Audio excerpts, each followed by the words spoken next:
Speedruns are the devil. I will never, ever, ever, ever consider a speedrun to be a legitimate playthrough of a game. Now, I can understand if someone wants to come back after they've already played it 2 or 3 times and they want to do something just for the fun of doing something weird and crazy. But here's where this breaks down. Larian Studios came out and said in public, the first playthrough of our game is meant to take you 70, 80 hours, right? It's meant to be a journey, all right? It's not about the destination. It's about the journey. It's about experiencing those 17,000 different permutations they've talked about. And those things can only be experienced by going through the conversations, by having different people in your party by going through the encounters and seeing them from all different angles, trying different strategies. Like maybe this time you want to try to yeet everybody off a cliff. Maybe this time you want to try throwing potions around. Maybe this time you want to send this person into fight, or this person into fight. Or maybe next time you want to try this combination of characters. Or maybe you want to try this alignment choice in conversations to get a different outcome with these particular characters. A good example of this is like the Ketheric Thorm fight in the bottom of Moonrise Towers. Not the first stage, but the second stage, when you get him down there and you're supposed to do his fight and then the Avatar of Merkle fight. I didn't have to fight him down there on my Druid run, and the reason is because I made that Nat 20 success on that roll to convince him to stand down, and he just fell back into the hole, and the only thing I had to do was fight the Avatar of Merkle. Or looking at, the one I've used in the past is when you're talking to Edwin and his siblings right before the Owlbear Cave, and we specifically during the live stream reloaded that fight like 6 different times to see all of the different permutations of that conversation that we were going to get that session. When you do a speed run, you are not only ignoring all of that, you are absolutely disrespecting the time that the developers put in to making all of this amazing content. Change my mind. We're going to be talking about this in greater detail in this video today, everybody. So if that sounds fun to you and you haven't already done so, make sure to like, subscribe, and hit the bell icon so you never miss an update. Daily streams at 11 a.m. Central here on my channel. There's a Discord. Links are down below. We also do a multiplayer stream on Tuesdays at 3 p.m. Central, and on Saturdays we do 2 different streams, an early morning one and a Saturday one. So hopefully we'll see you not only in the next video, but in one of the next live streams. So without further ado, let me go ahead and get another sip of my 4th cup of coffee here this morning. And let's talk about how speedruns completely disrespect the developer's time. Oh yeah, I know some people are triggered right now. But I want to do a speedrun. It's fun for me. Here's the thing. Larian Studios put 6 years into this game, and they grew their studio from 120 people to 400 plus, and have now multiple studios around the world. They also started a motion capture and cinematography branch completely from scratch just to do Baldur's Gate 3. When you go out there and do a speed run, you are absolutely throwing all of that hard work under the bus. For what? To have a YouTube video that gets #1 slot because you did something that's so against the spirit of the game, against the rules of the game. You're literally gaming the system and cheesing it and doing things that are completely not meant to be done. And here's the thing. When people say, I beat the game in 10 minutes, I think that's the current record. I beat the game in 10 minutes. No, you didn't. You did not beat the game. You broke the game and you used a bug to do something that wasn't intended in the first place. You didn't beat anything. Beating the game, getting to the end and having one of those 17,000 permutations means going through the game and doing the content the way it was meant to be done. Think about it this way. The writers have spent thousands of hours writing and polishing the content. The voice actors who also did mocap came in and did thousands of hours of mocap and voice recording. The music composition is hundreds of hours, if not thousands of hours spent crafting music for all of these different aspects of the game, from the combat music to the themes for all the characters to the main theme, which is running in the back right now because we're literally sitting on the loading screen because it's great music. Why wouldn't we want to do it? There's also the things like all of the little details that go into the world building. And I've said this in the past on different videos, especially in regards to MMORPGs. I think the first time I came across it and it drove me nuts was I was playing Elder Scrolls Online, and I was with a group of people, and I was a first timer, and I'm trying to see every little thing in the dungeon that we were in.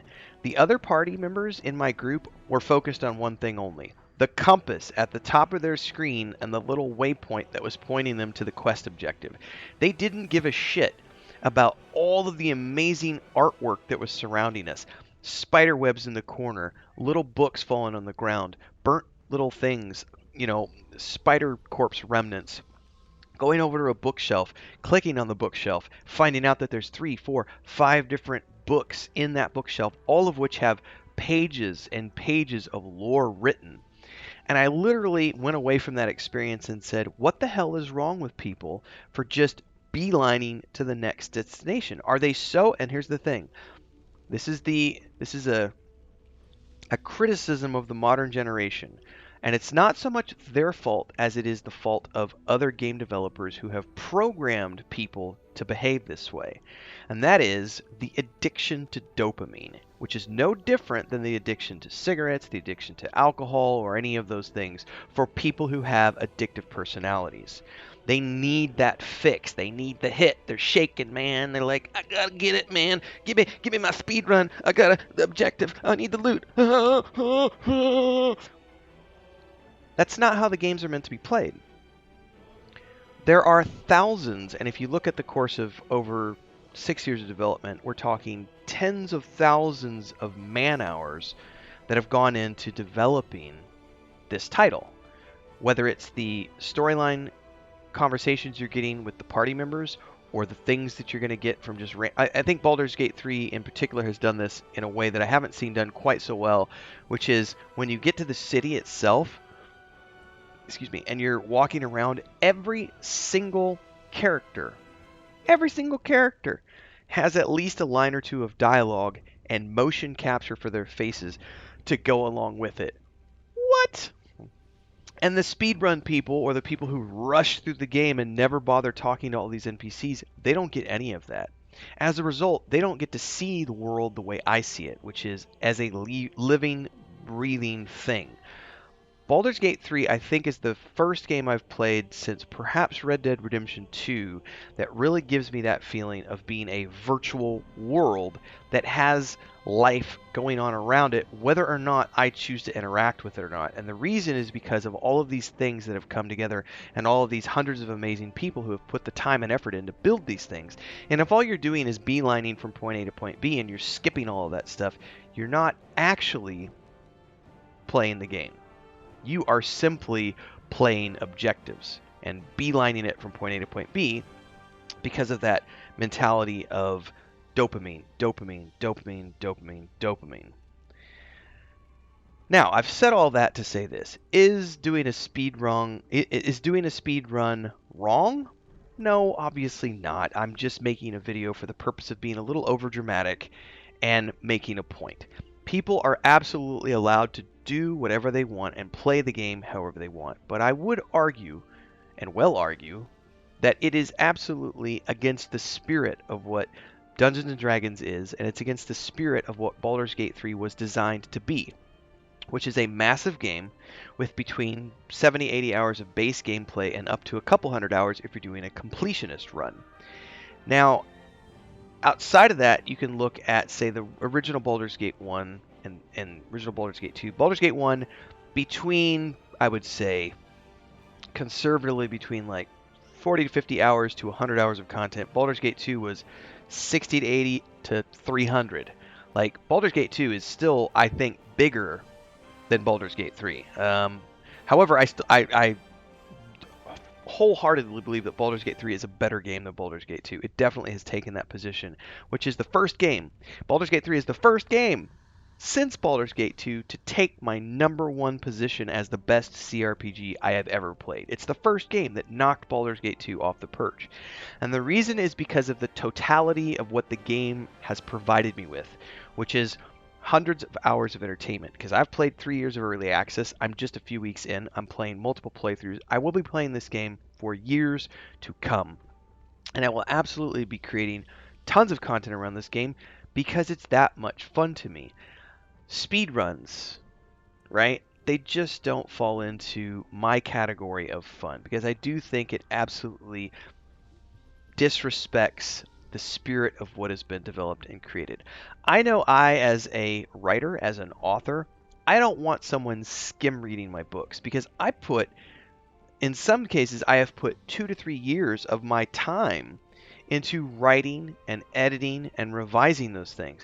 The video games that I've created, the tabletop game that I created, the artwork that my wife has created for that tabletop game, the I don't know, 300 Patreon posts and 300 newsletters that we sent out over the course of development, and 7.5 years of stuff on the Saga of Lucemia with, I think it was like 600 newsletters and 750 YouTube videos.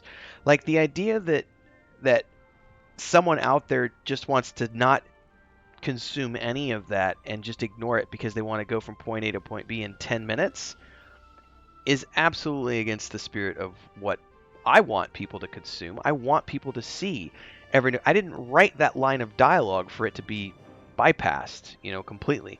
Maybe not seen the first time. Maybe you don't understand the nuance until the second or third read through.